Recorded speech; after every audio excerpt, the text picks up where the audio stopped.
त्यानं बायको हरवली म्हणून पोलिसात तक्रार केली। पोलिसांनी शोधाशोध घेतली। पोलिसांची जवळपास 3 महिने शोध मोहीम चालू होती, पण ती कुठे सापडत नव्हती। पण असं काय झालं की पोलिसात तक्रार देणाराच आरोपी ठरला आणि त्याच्याचकडे या हत्येचे धागेदोरे सापडले। पती पत्नीचं नातं हे विश्वासाच्या जोरावर चालणारं एक पवित्र नातं। हे नातं दोघांच्या सहमतीने जोडलं जातं आणि त्यामुळे या नात्यात एकमेकांचा विश्वास आणि एकमेकांवरील प्रेम महत्त्वाचं असतं। असं असताना सध्या देशभरात पती पत्नीच्या वादाचं रूपांतर हे हत्येत होताना दिसतं। अशीच एक घटना घडली आहे पुणे जिल्ह्यातील इंदापूर तालुक्यातील कळाशी येथे। मात्र इथे पतीने पत्नीची हत्या करून तिचा मृतदेह घरापासून जवळपास 300 किलोमीटर असलेल्या एका दरीत नेऊन फेकला। या हत्येचा उलगडा तब्बल 3 महिन्यानंतर झाला। पाहुयात काय आहे घटना आमच्या या व्हिडिओमध्ये। नमस्कार, मी प्रियंका आणि तुम्ही पाहताय पुणे प्राईम न्यूज।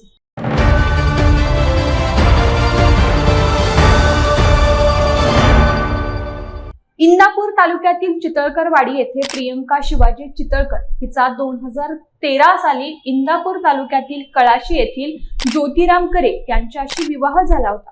त्यांना 2 अपत्यही झाले। ज्योतिराम करे हा साखर कारखान्याला ऊस पुरवठ्यासाठी ट्रॅक्टर चालवत असायचा। 2013 ते 2024 पर्यंत सगळं सुरळीत होतं।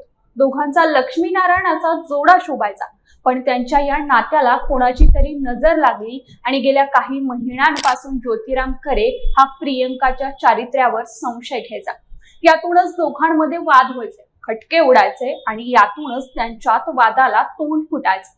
अचानक 29 जानेवारीला ज्योतिराम करे याने इंदापूर पोलिसात आपली बायको बेपत्ता झाल्याची तक्रार केली।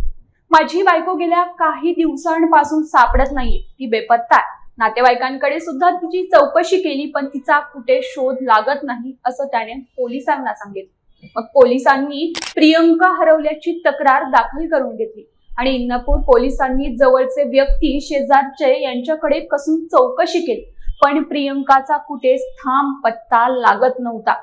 3 महिने इंदापूर पोलीस तपास करत होते। प्रियंका अचानक गायब होती। ती कोणाकडेच कुठेच दिसत नाही, ना बस स्टॉप, ना रेल्वे स्टेशन, नाही सीसीटीव्ही फुटेज मध्ये, ना ती नातेवाईकांकडे कुठला संपर्क साधत नाही। पोलिसांना या सगळ्या गोष्टी विचित्र वाटू लागल्या। एवढंच नाही तर ज्योतिरामची माहिती पुरवत होता, त्या माहितीच्या आधारे पोलीस तपास करत होते। नक्की प्रियंका बेपत्ता झाली की तिच्या बाबतीत अजून काय घडलं, असे अनेक प्रश्न इंदापूर पोलिसांसमोर उभे होते।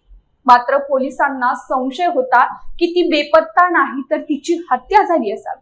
मात्र पोलिसांकडे ठोस पुरावे नव्हते। त्यानंतर पोलिसांना ज्योतिराम करेच्या बोलण्यावर जरा संशय आला आणि त्यालाच पोलिसांनी ताब्यात घेतलं।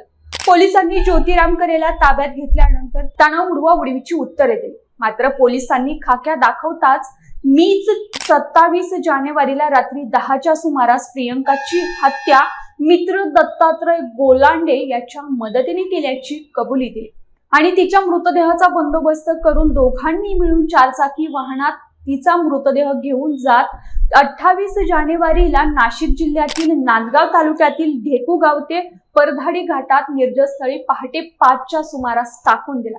शेवटी पोलीस त्याला घेऊन नाशिकच्या नांदगाव परिसरातील डोंगर घाटात पोहोचले आणि तब्बल 3 महिन्यानंतर पोलिसांनी प्रियंका हरवली नाही तर तिची हत्या झाली याचा तपास लावला आणि थेट प्रियंकाचा कुजलेला सांगाडा पोलिसांच्या हाती लागला। दरम्यान आरोपी ज्योतिराम आबा करे आणि दत्तात्रय शिवाजी गोलांडे यांच्या विरोधात गुन्हा दाखल करण्यात आला, तसेच त्यांना अटक देखील करण्यात आली। त्यामुळे ज्याने पोलिसात बायको बेपत्ता झाली असल्याची तक्रार दिली तोच आरोपी ठरला।